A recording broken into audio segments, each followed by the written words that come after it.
Hello বন্ধুরা, কেমন আছো সবাই? আশা করি ভালো আছো। তো আজ আমি রান্না করব পনির আলু দিয়ে। তো চলো তাহলে শুরু করা যাক।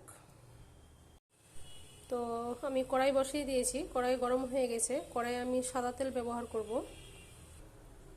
সাদা তেল দিয়ে দেব। তো তেল গরম হয়ে গেছে, এবার আমি পনির এখানে কেটে রেখেছি, পনিরটা দিয়ে দেব। আমি পনিরটা হালকা করে ভেজে নেব।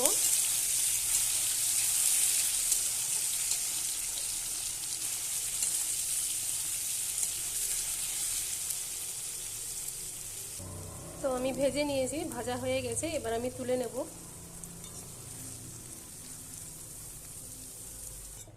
তো এবার আমি আলুটা ভেজে নেব।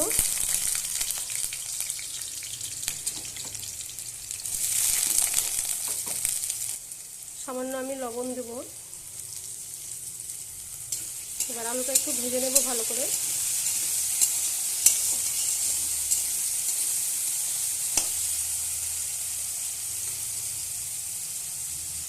ঢাকা দিয়ে দেবো একটু আমি। তো ঢাকনা খুলে আমি দেখে নেব।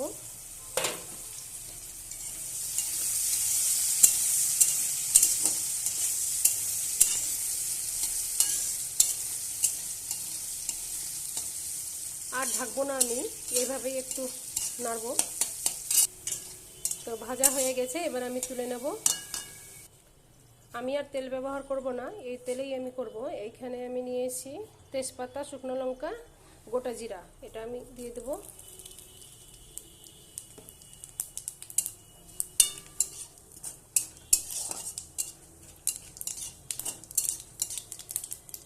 সামান্য একটু জল দিয়ে দেবো। এবার আমি স্বাদ মতো লবণ দিয়ে দেবো। সামান্য একটু আদা রসুন বাটা দিয়ে আমি নাড়ব।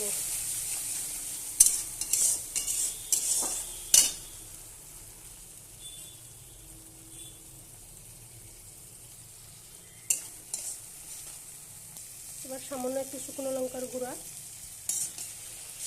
আমি আর কিছুই দেব না।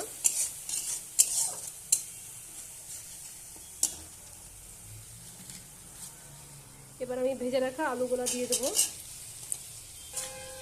দিয়ে ভালোভাবে কষাবো যাতে মশলাটা লেগে না যায়।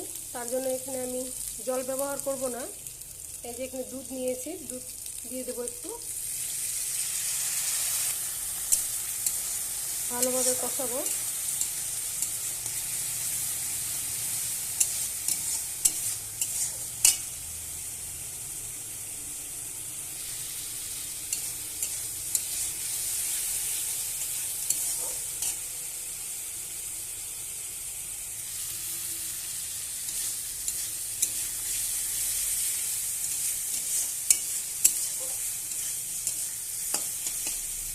তো এবার আমি এখানে দুধ দিয়ে দিলাম, কষা হয়ে গেছে।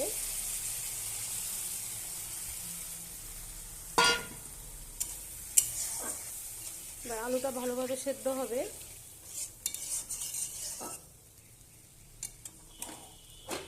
আমি ঢাকনা দিয়ে ঢেকে দেবো কিছুক্ষণের জন্য। তো আমি ঢাকনা খুলে দেখে নেব আলুটা সেদ্ধ হয়েছে কিনা।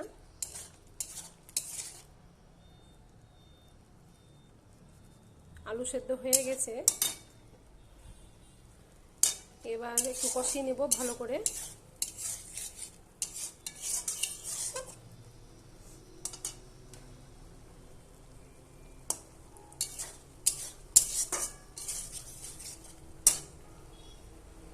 কষানো হয়ে গেছে, আমি ভেজে রাখা পনিরটা দিয়ে দেবো।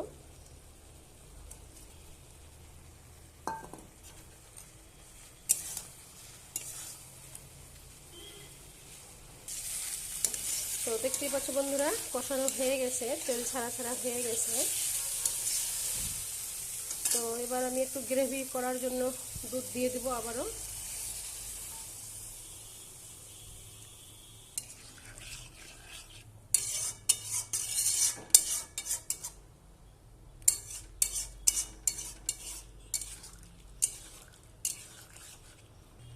এবার একটু আমি ঢেকে দেবো।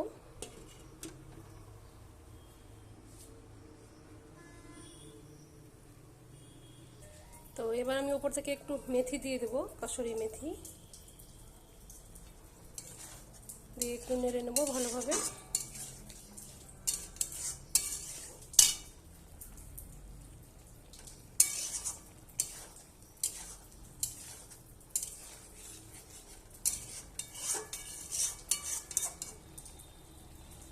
তো এটা আমার হয়ে গেছে, আমি ঢেকে দেবো, বন্ধ করে দেবো গ্যাস। তো বন্ধুরা, এটা আমার রেডি হয়ে গেছে। তো ভিডিওটা যদি ভালো লাগে লাইক শেয়ার কমেন্ট করবে, নতুন নতুন ভিডিও পেতে সাবস্ক্রাইব করবে।